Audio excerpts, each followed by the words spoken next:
guys, we are going to have so much fun tonight. I don't even know where to start. Let's see. Tonight we are going to learn how to send an email, an HTML alert email through SQL. Now, it's actually a lot easier than it sounds. There's a trick to it that a lot of people don't think of. There are so many ways to do this. You know, there are a few ways to do this, and I think this is the absolute easiest, both to write and support and to secure. Okay, so let me talk you through a little scenario here. Let's say you're wanting to report on some server condition. You've got like your backups, your Lightspeed backups, your regular backups, your Redgate backups, whatever, right? Or maybe you're sifting through some other list of something, right? And you want to send an alert email with everything for that server, with all of the events in that server in it, instead of having to cursor through and send an individual email for each single one, right? It's called event storming, right? You don't want to event storm anybody. They have 50 events on one server and they get 50 emails. It'd be nice to kind of bunch them up and send a single email. And the problem with that usually isn't really in getting all of that information into the email as much as it is getting all to look nice. Because getting it into the email itself is relatively easy. It's getting it to look nice that's relatively difficult.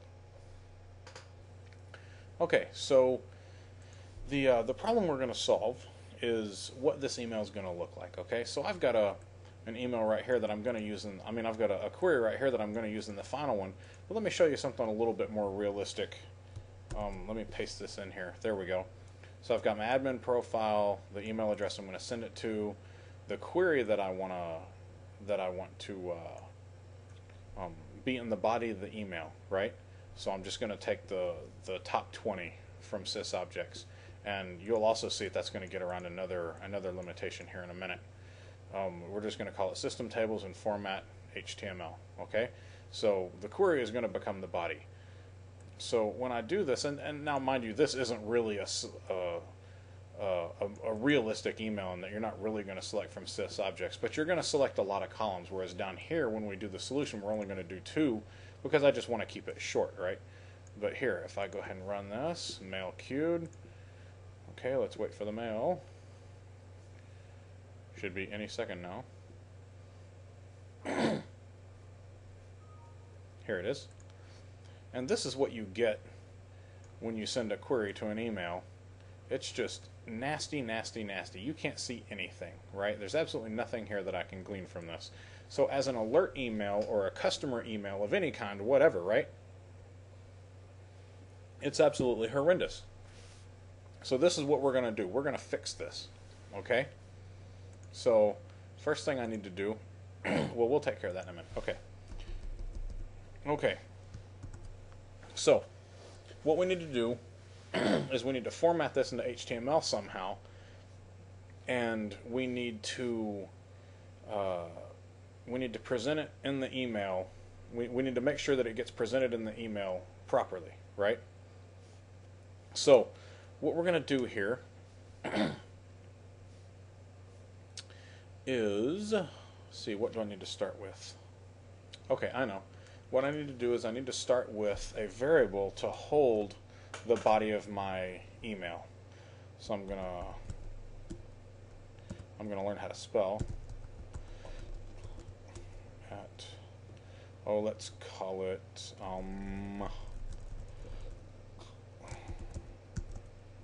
HTML body, and let's give it an n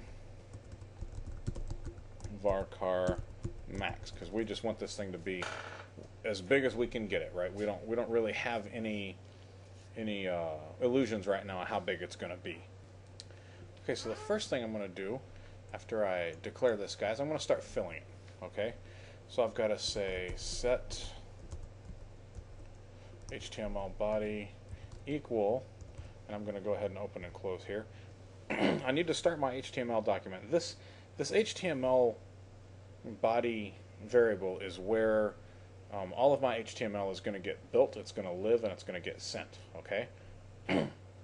One of the things I've seen a lot in my career is people creating HTML, creating this kind of alert with an HTML file. So what they have to do is they have to either go out to a command shell somehow, or they have to spit out to the SPOA XPs and write to a file, and then have the mail program pick up the file and use it as the body and all that. That's really way too much trouble. This is much easier, and Varchar Max is what allowed us to do this, right? Because it's really big. So we can pipe all this stuff into and stuff an nvarchar Max with everything you need to, and then send that, and it'll be absolutely perfect. You'll see what I mean. So I'm going to start my HTML document. Title, and let's call it my email, but it really doesn't matter. Let's call it system tables.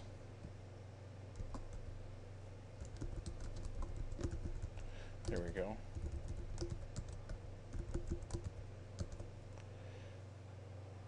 Head, and I think that's it. No, let me go ahead and okay, I need to start the body too. Okay, good. So now we've got that. That's clearly our email header. Okay, now you got to do is just keep tacking this stuff on, right? So what we're going to do, and I do this, I break this up for readability, right? So I'm going to say set HTML body equal HTML body plus, and now I'm going to tack on the rest of it. And in fact, let's go ahead, there we go. Let's go ahead and put let's put a nice big title on our thing here. So let's say, let's give it a center, an H1, make it nice and big, and we'll say system tables, close H1, close center, right? I'm going to close all these guys. There we go. And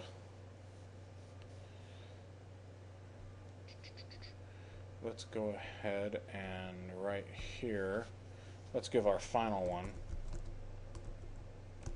body equal HTML body plus. Now we're going to close these.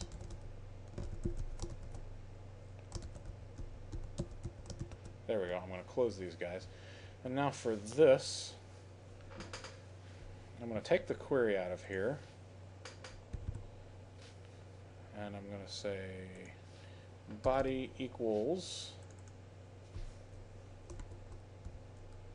add HTML body, and that should give me what I want. Okay, so let's go ahead and run this guy. And you notice I check this at every stage, right? Okay, good, mail queued. So I'm going to check this at every stage because I want to make sure that I haven't messed anything up along the way. It makes the troubleshooting easier this way. So you'll send yourself probably a good 100 emails. Here we go. And see, I've got my nice bold title here, my subject system tables, and I've got a nice little bold. I've got a nice bold title here that's going to tell me what's going on. That's a really good start. So now, this part we'll just kind of send down here for a minute, and this part we'll send down here for a minute because we're going to work up here. Now, okay, I've got all that out of the way. Now I need to create a table. Okay, so again,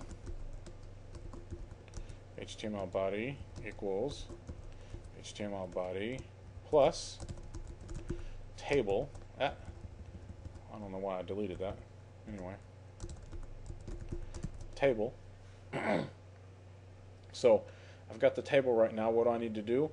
I need to, while I'm thinking about it, before I go any further, I need to create the closing tag down at the bottom. I might as well do that now while I'm thinking about it, right? So I've got the opening tag and the closing tag. The problem is the middle content, right? I need to cursor through, and I need to create what I need to do is I need to create um, a row for every single row in the result set. Okay, that's what I need to do. So, with that in mind, we need a cursor. So, declare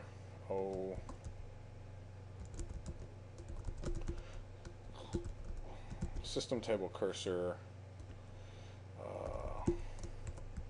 read only for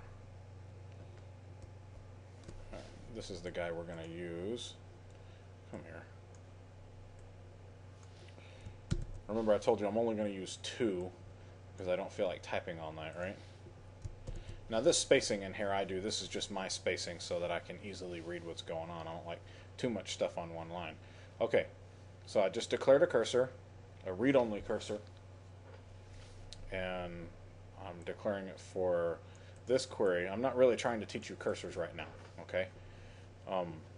Open that cursor, and the next thing I need to do is fetch next from system table into, and let's say at what am I taking? At name and at CR date. Fair enough. I need to go ahead and create these variables. As long as I'm using them, I might as well declare them, right? So I'll come up here and say at name varchar 100 and at, geez, what did I say? CR date. And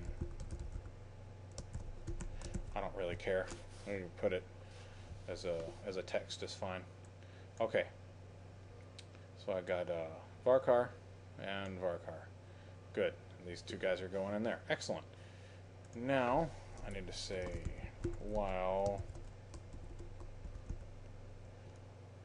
fetch status does not equal -1. Close that parentheses. Ah, that's better. I need to begin.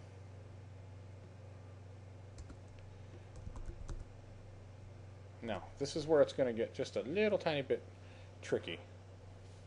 What I need to do is I need another HTML variable so that I can add, because this is going to be my cursor variable.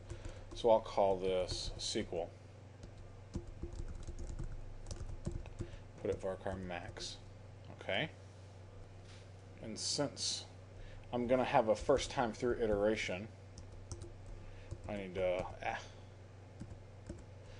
to set SQL equal to a blank string just to kind of set it for that first iteration inside the cursor, right? Okay. So now for every single one of these, have I lost my cursor? There it is. Okay, for every single one of these, I want to set SQL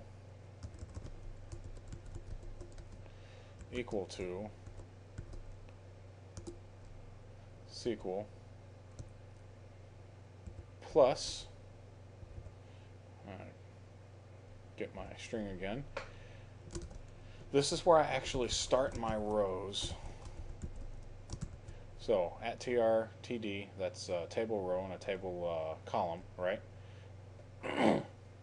So I'm starting a row and a column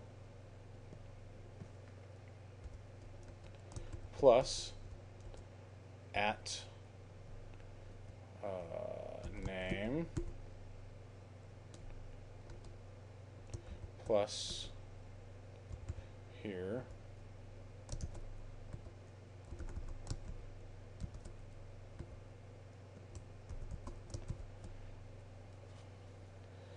and actually it's not entirely what I want right there.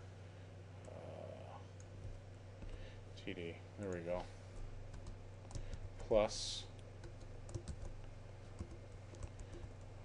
at CR date plus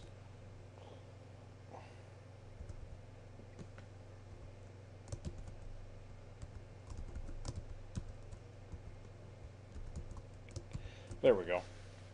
Okay, so what I've got here is inside the cursor for every single one of these, okay, for every single row that's coming in from here, and that's going to look like this, right? For every single one of these rows, I am going to type a TR and a TD, which is a table row and a table column. And the first column is going to contain the name. Then I'm going to close that column. Oh, and look at that. I'm going to open another column. I'm going to put the date. And then I'm going to close, and these are backwards. And then I'm going to close that column. Then I'm going to close the row. Okay? So one more time. And see, this is you talk your way through this, right? You already saw I made like what, 3 mistakes there? So I'm going to open a row. I'm going to open a column. I'm going to fill the column. I'm going to close the column. I'm going to open another column. I'm going to fill it. I'm going to close it. Then I'm going to close the row. Whew. Okay, I think I'm done. Now, so for every single one of those, that's what I'm going to do. It's actually relatively easy, right? And then end, because there's really nothing else to put in there, right? I'm not doing anything. Now you can put all kinds of logic decisions and whatever else you need to in there. You can branch that off and make decisions. You can have case statements. You can have ifs. You can have, I mean, anything you want, right? But this is I'm just showing you the basics of how to create this the way you want to create it, and then you can go off and make any decisions you want to inside the cursor. So now outside of that, I need to fetch again. So there we go. I need to fetch the next row. Let's see, where am I? Okay, no, that's wrong. I need to take this. Fetch the row inside the loop. Duh. Okay, then I will close the cursor and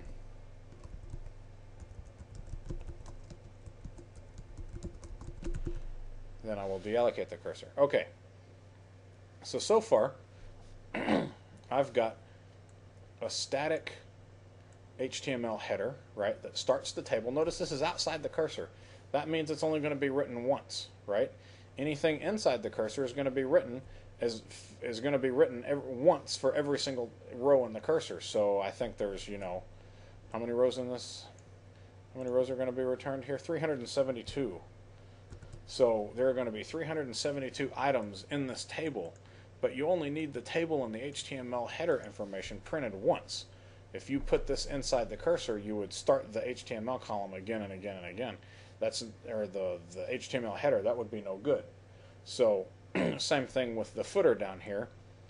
You know, you don't need all the page closing tags to be inside the cursor. You need to cursor through the stuff that's going to make the table. So there you go. You've got that portion of it. Now what you need to do is you need to combine these two. So you've got your closing here and you've got your middle here. So you need to make HTML body equal HTML body plus at SQL plus the closing. HTML body plus at SQL plus. Okay, yeah. So let's see if that gets us what we. Okay, so is there anything in here? Nope, we can run the whole script. Okay, so now I hit execute. I got mail queued. Excellent. Now we just wait for our email. Oh, we're waiting. Okay, here it is. And boom, look at that. That's beautiful. Now, it's not perfect yet, right? We're still getting to perfect. But isn't this already so much more readable than the first one we got? So I've got all these guys. You see, this is a big thing, right? Okay, so this is the start of our table. Let's go ahead and add a couple little improvements that are going to make this even easier to read. First and foremost, let's center the table. All right, now right after table. See, so by breaking it up into pieces like this, it's already so much easier to format. So let's give the table some headers. Okay, that's always nice. So we'll say table header.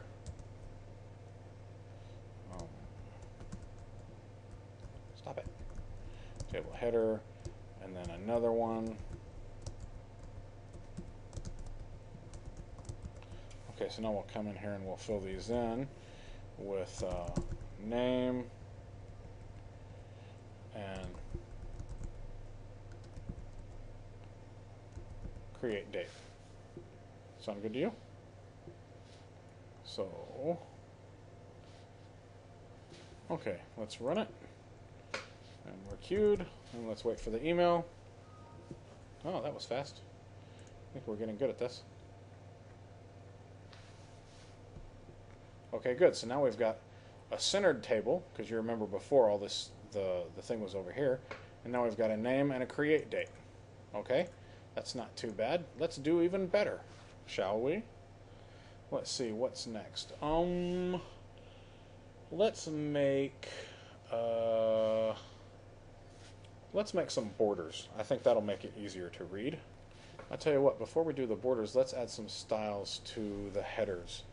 Let's say style equals background color black and color white. And then let's take that same thing here. Oh, stop it.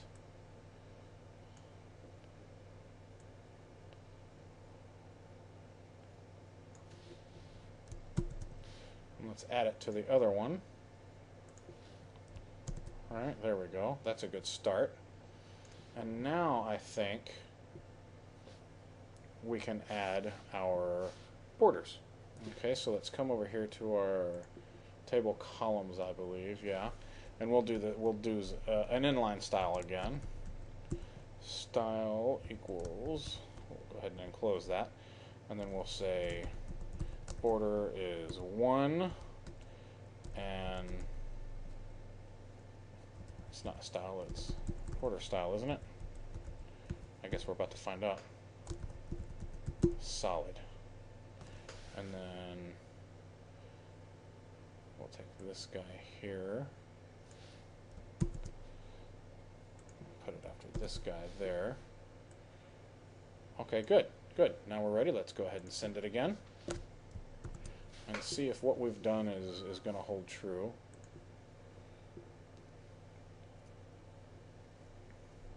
Wow, look at that. That's a pretty decent little alert email, huh?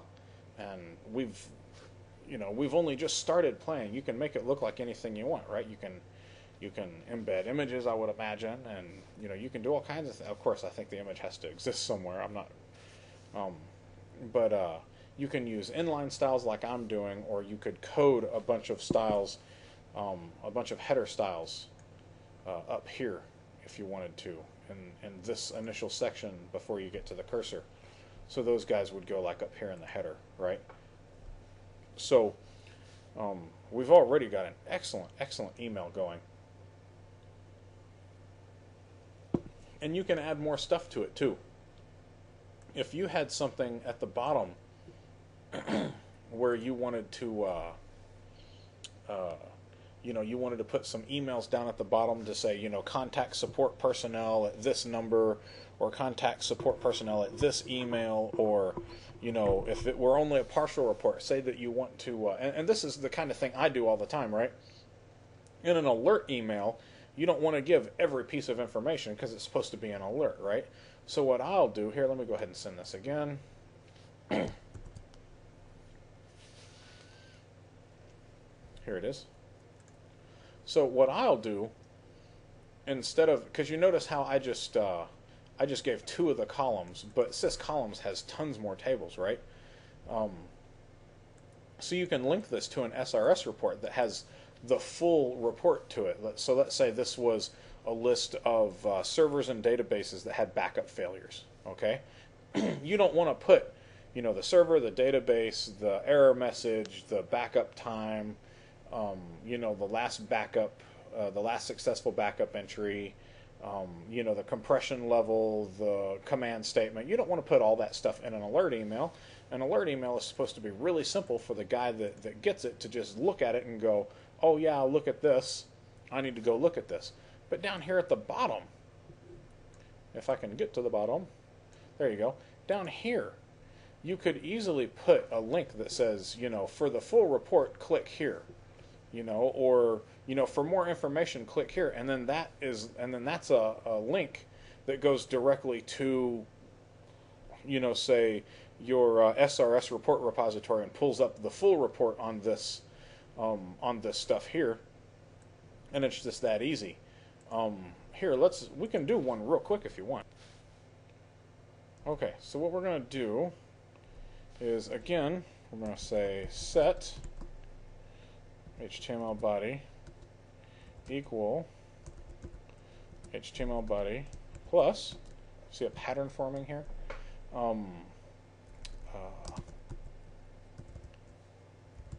do my quotes here. A href equals, and I'm just going to send you to Yahoo. How's that? No, I'm not. I'm going to send you to, there we go. I'll send you to my site. It's my video. I'll send you where I want. Close that, and now I'll say click here for more info, and then close. And then it probably wouldn't hurt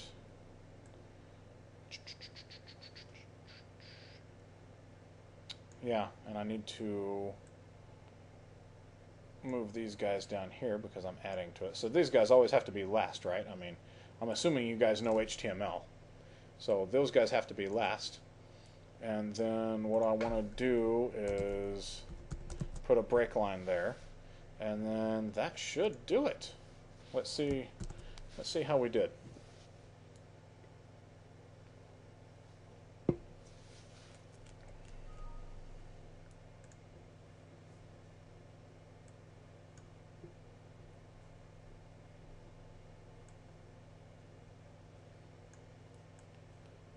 There we go. Click here for more info. And look at that, it comes right up. Actually, let me close that. Okay. So, I just added a link down there. You can add anything you want to it.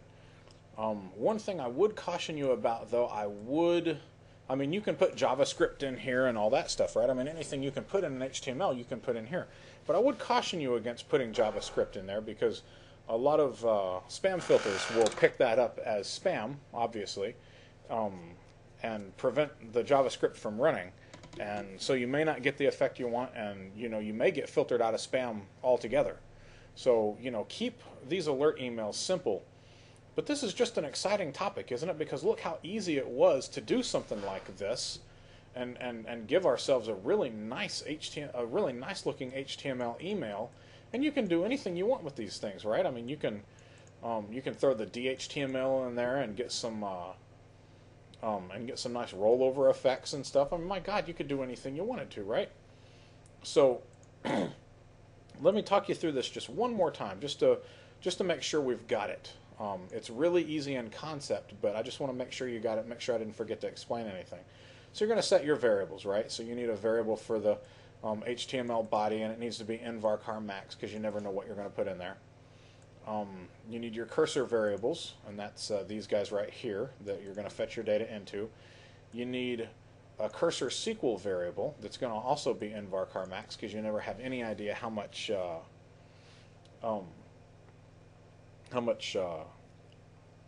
data you're going to pump through there. And then immediately you need to set this guy to blank so that you have something to actually, so you just have a blank string to start with inside your cursor. So outside of your cursor, and this is before your cursor, you're going to create your HTML header. And that is, again, I'm assuming you know HTML, but that's, all of this stuff, your title, your header, the beginning of your body. Right after that, you're going to create a title if you want one. I suggest a title. It's always nice, right?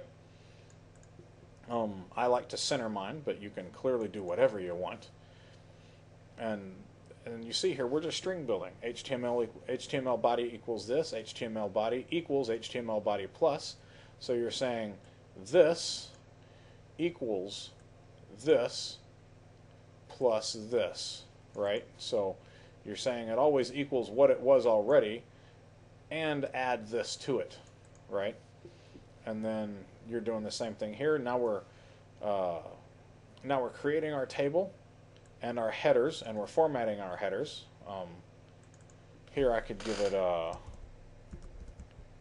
yellow instead. Good stuff. So we're creating our headers, and this is still, we only want it printed once, so it's going to go outside the cursor. Now we create the cursor, we fill the cursor, we select the cursor, we open the cursor, we fill the cursor. While there's data in the cursor, we are going to fill the @SQL variable with our rows, and our rows are still, and remember, we're building an HTML document here, right? So, or an HTML string, really. So since we've opened our table, and tables have to have rows and columns, and those are the things that are going to repeat again and again and again. They're not going to be jagged, right? They're all going to be rigidly, they're going to be the same thing. So here you want to start your row at the beginning, and notice I end by ending my row, okay? And then I'm going to start a column. I'm going to format it however I want. Then I'm going to add my data to it, because in HTML, right, that's what that looks like. When I come here and say TD the table name, right, that's what that looks like. So anything that it's in between these two TDs is what's going to be shown. So that's what I'm doing here, is I'm showing my table row, my closed table row, and in between I'm printing in what I want to be printed in, which is the current cursor variable. Stop that. So now I start up another one, and I stop that. I start up another column right here. I fill it, and then I close it, and then I'm done. Then I fetch the next row in the cursor, and I do all that again and again and again, right?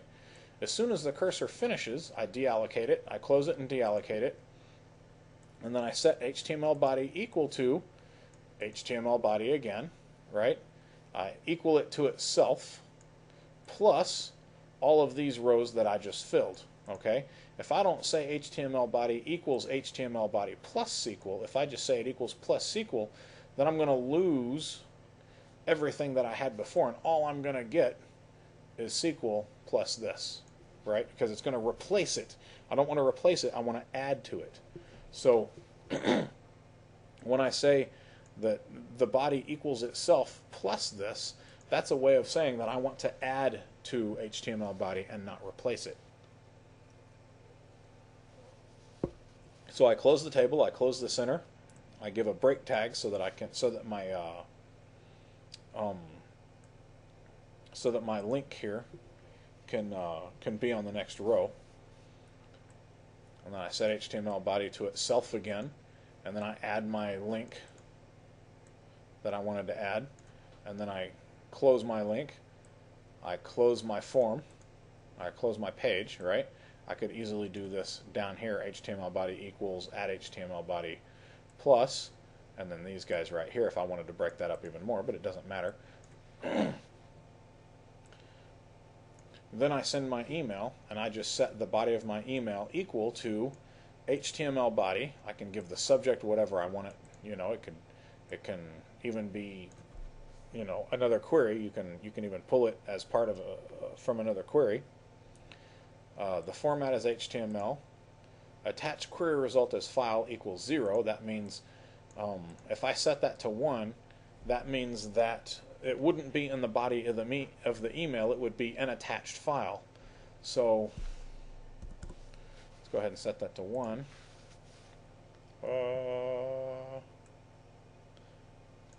Query cannot be 1 when no value is specified. Query. Oh, okay, I see. Okay, fine. So I couldn't do that just now the way it is. I didn't want to do that anyway. I was just going to show you. Um, so all this thing. Okay, yeah. That's right, because I don't have it set as a query. So if you had that set as a query, then you could attach that query as a file, but it wouldn't be formatted any better than it was the first time I showed you when we first started this. Okay. Now, there's one thing that I forgot to touch on. I touched on it earlier, and I want to get back to it real quick.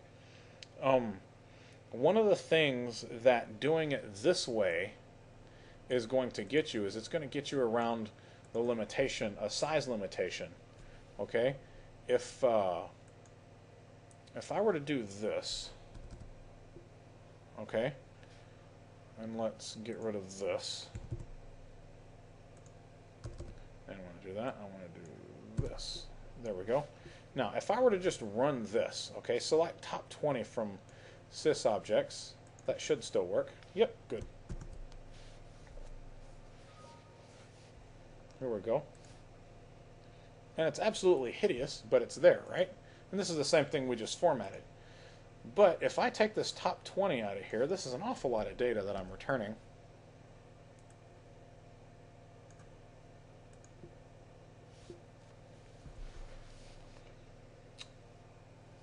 There we go. It exceeds the allowable number of bytes. Okay, and that's how many? 1,000,000 bytes. Right? So it exceeds the number of bytes. So I actually couldn't produce this exact same query, this exact same result set in a direct query like this, because it's just flat out not big enough. Okay, so you do it like this instead, and I hope I didn't break anything. I should still be good. There we go, and we should see our yellow headers this time, right? There's my email, and look at that, there's my yellow headers, and everything else is good. Now, if you want to alternate the color of these guys and do all that stuff, that's gonna take some work, right? That's gonna do whatever HTML, whatever you do in HTML that makes that happen, right? Or DHTML or whatever. But right here, I just wanted to show you how to create a basic HTML email that looks nice. There's nothing wrong with this, and I'm using something very similar to this in production all over the place. I've got these things hooked to SRS reports and all other kinds of things with full contact information and all kinds of things that when you click on information, it goes back to a report or something and does something. So you can tie these things. You could create a link in here as well, right? So you could make that an actual link and tie that to an SRS drill down, so that whenever you click on one of those server names, on one of those object names in that report, it brings up an SRS report that has drill down information on that specific report, on that specific object. So you can do, anything you need to. Get creative with it. But anyway, the point of all this was, I've seen a lot of crap out there, and even participated in some of it. I'm not going to lie. Yes, I did the whole SPOA thing for a while, and I did the XP command shell thing for a while, and that one's actually pretty hard to pull off. But this one's the absolute easiest one, because all you're doing is string building, and it's relatively easy to make changes and wrap your mind around it. So I hope somebody gets something out of this. I've been looking forward to doing this topic for a long time and just kind of kept forgetting. So this is an excellent topic. I'm really thrilled to finally be able to do it, and I hope somebody finds something really good out there in this. And I know how to do something similar to this in PowerShell, and maybe I'll do something like that. Maybe I'll do something on this in PowerShell as too. Maybe I will do this in PowerShell soon as well. Whew, thought I'd never going to say that. Anyway, that's all I got. So good luck.